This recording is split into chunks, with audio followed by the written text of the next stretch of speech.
Hello guys, how are you? I'm Hardeep Singh. Welcome back to your own YouTube channel. IELTS updates and recent exams. For more updates related to recent IELTS exam writing test topics, listening, reading, practice test, and speaking, you got guesswork. Please, guys, participate in everyday listening and reading practice test to achieve your desired band score in your actual IELTS exam. Please hit the like and subscribe button. Press the bell icon for the upcoming notifications. Don't forget like, subscribe and share my YouTube channel and my Facebook page, IELTS updates and recent exams. Part 1. First, you have some time to look at questions 1 to 5.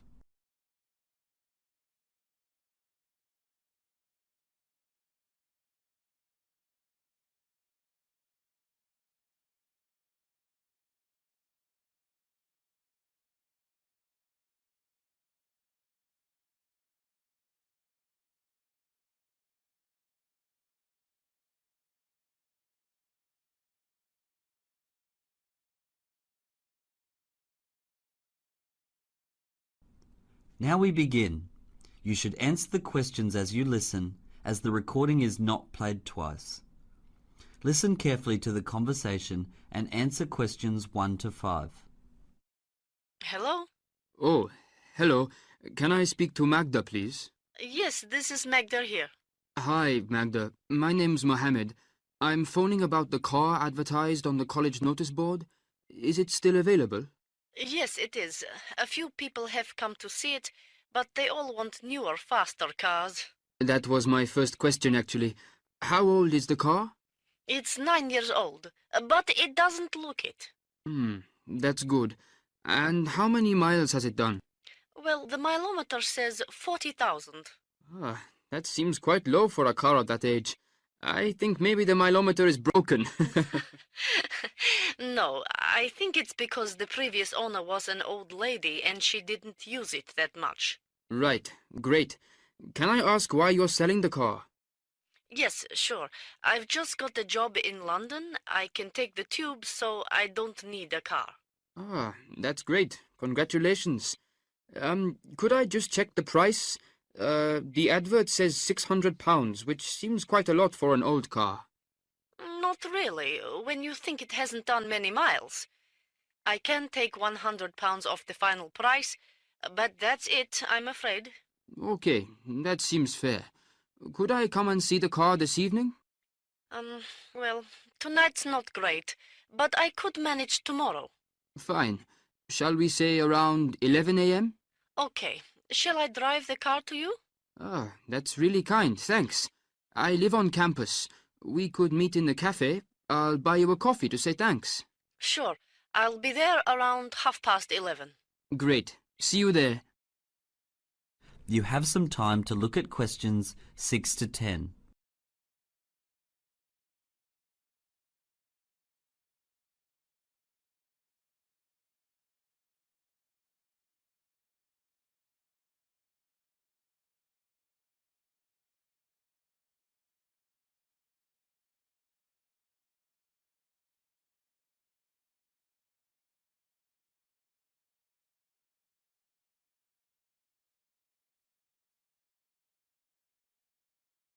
Now listen carefully and answer questions 6 to 10. Good afternoon, Wayne's Wheels. Can I help you? Hello, yes. I've just bought a car and I need some insurance. Okay, I'll ask you some questions and see what we can do to help. All right. So, let's start with your full name. My name is Mohammed Al-Sharif. I'm sorry, can you spell your surname? Yes, it's Al-Shariff.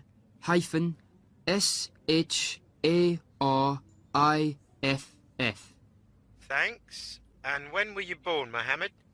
I was born on the 21st of October, 1994. So you're 19. Great. And what sort of car have you bought? It's a Peugeot 205 diesel. Have you got the registration number? Yes, it's YL34GGB. Okay. Can I have your address? Yes, it's 78 Acacia Avenue, Stourbridge, Wolverhampton, BM56YLM. Is that A-C-A-C-I-A? That's right. Well, the good news is that the computer is saying that Stourbridge is a safe area, so this will keep the price of your insurance down. Oh, that's good. Do you know how much it'll be? Well, the system is quoting me a price of £100. Per year? No, per month, I'm afraid, and you'll need to pay an extra £50 in the first month, which is the administration charge. Ah, okay. So that's £1,250 in total for the year. That's right. Now, how would you like to pay? That is the end of part 1. You now have half a minute to check your answers.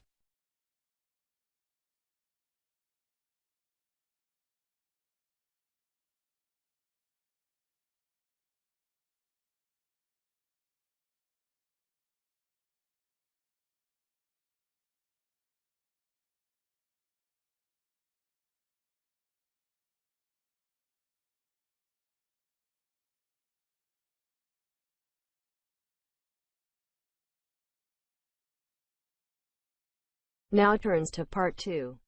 First, you have some time to look at questions 11 to 16.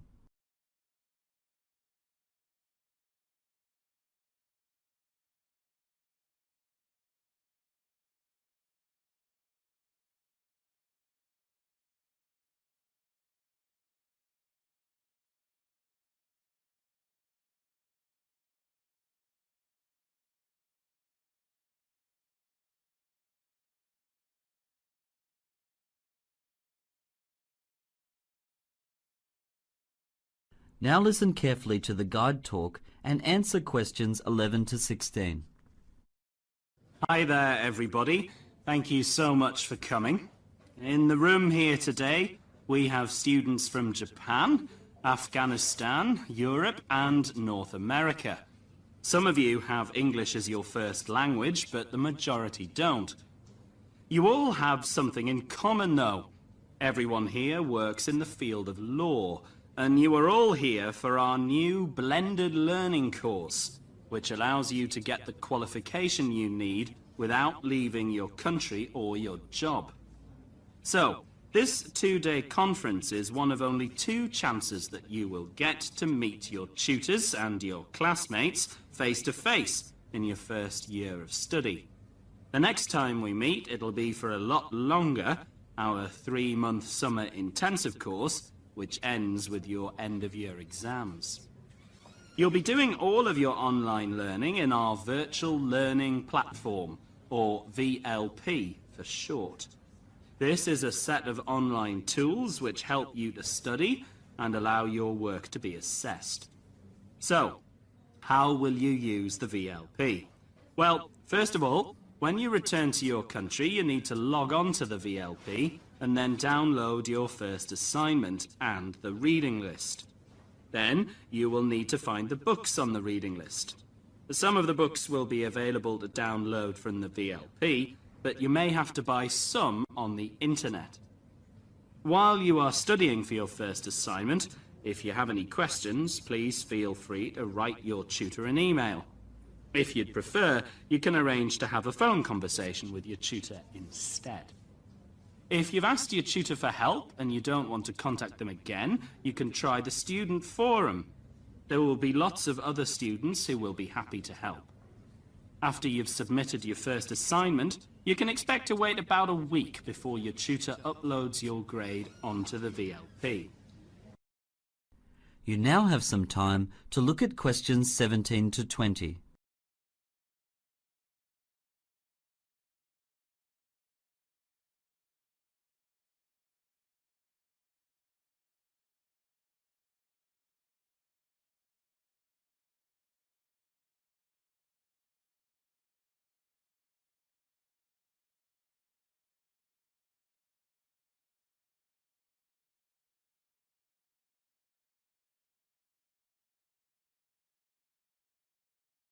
Now listen to the rest of the guide talk and answer questions 17 to 20.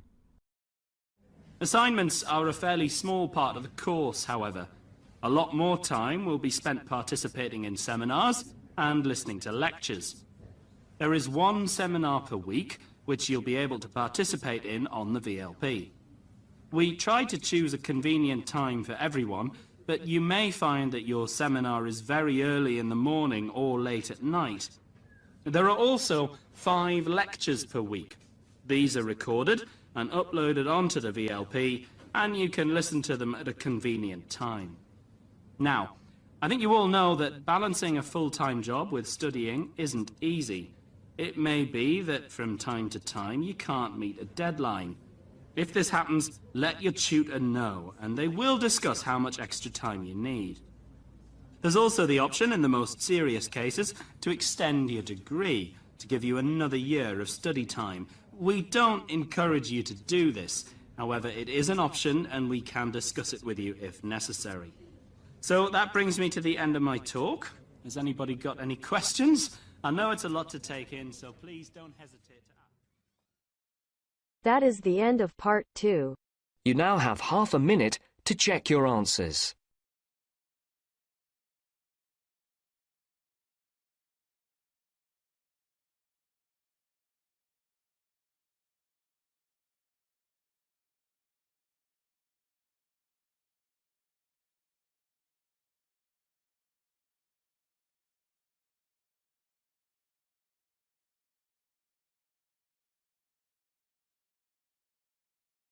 Now turns to part 3.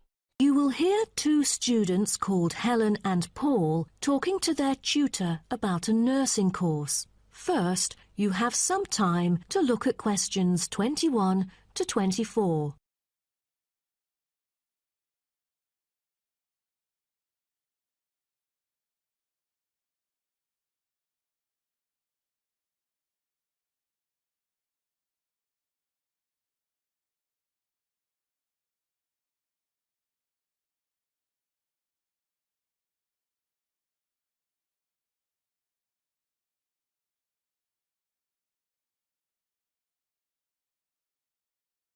Now, listen carefully and answer questions 21 to 24.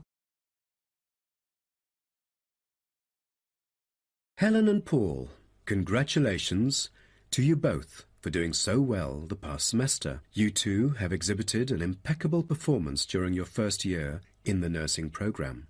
I'd like to get some feedback from the two of you to better improve the program and to provide guidance for our prospective students.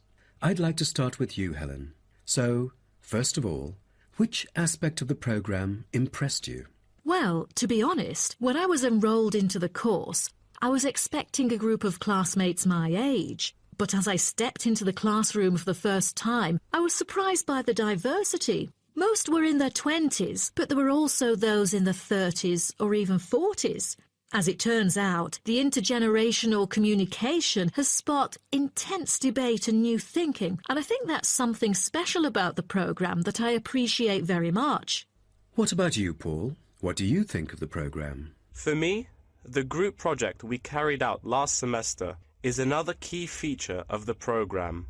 The whole class was divided into 8 different groups, working on 8 prospective cases. Team-building sessions were conducted in a collaborative way most of the time. Comprised of 5 members, our group studied acute pancreatitis.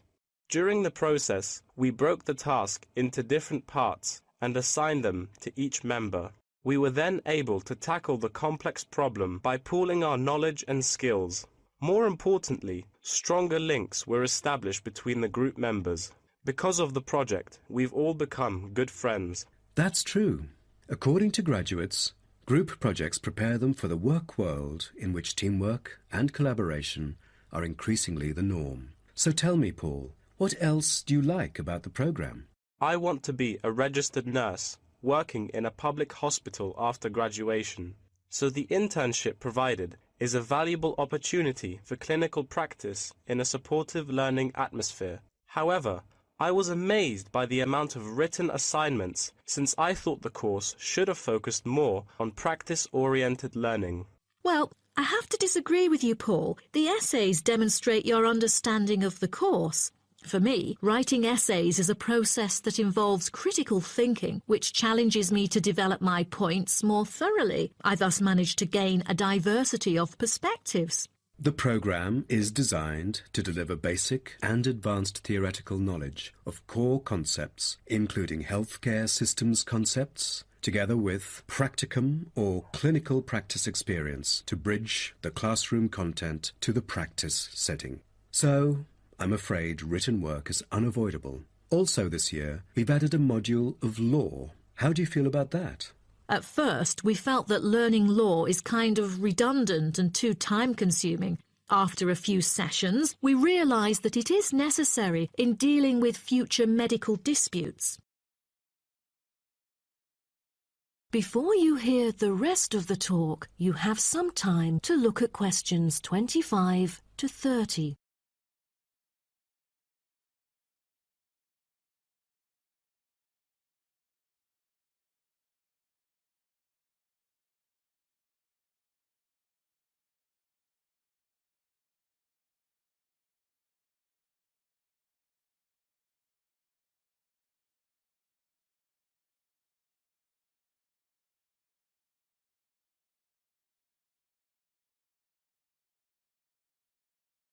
Now, listen and answer questions 25 to 30. Do you have any suggestions for prospective students?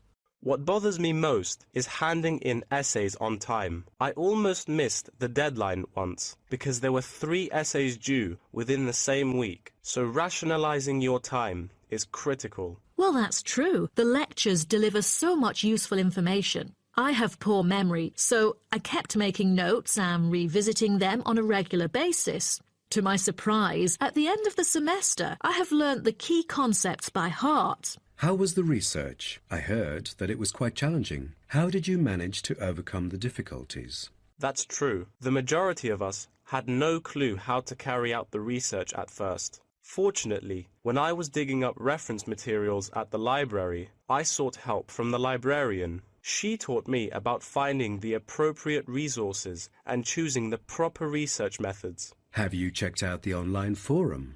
Yes, it has become a habit for me to visit the forum regularly. In a sense, it extends classroom learning. It is where the students post academic problems that they come across and get support from the faculty members. Some of my classmates didn't do so well during the placement tests. I feel that background reading is necessary. Lastly, do you have anything to say to the freshmen? I was really ambitious at first, trying to get straight A's on my transcript. I made tons of notes and worked hard even on the optional assignments to get extra credit. I stressed myself out before having an emotional breakdown. After consulting my advisor, I found it important to set realistic goals. Don't push yourself too hard. It is wise to sort out your priorities. Thank you for coming here today and providing valuable feedback on the program. Have a great summer break. That is the end of part 3. You now have half a minute to check your answers.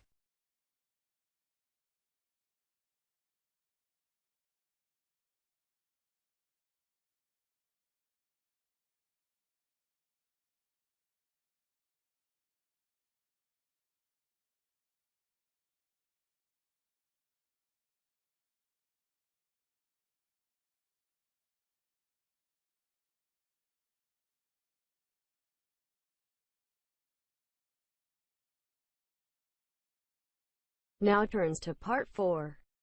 You will hear part of a lecture about African penguins. First, you have some time to look at questions 31 to 40.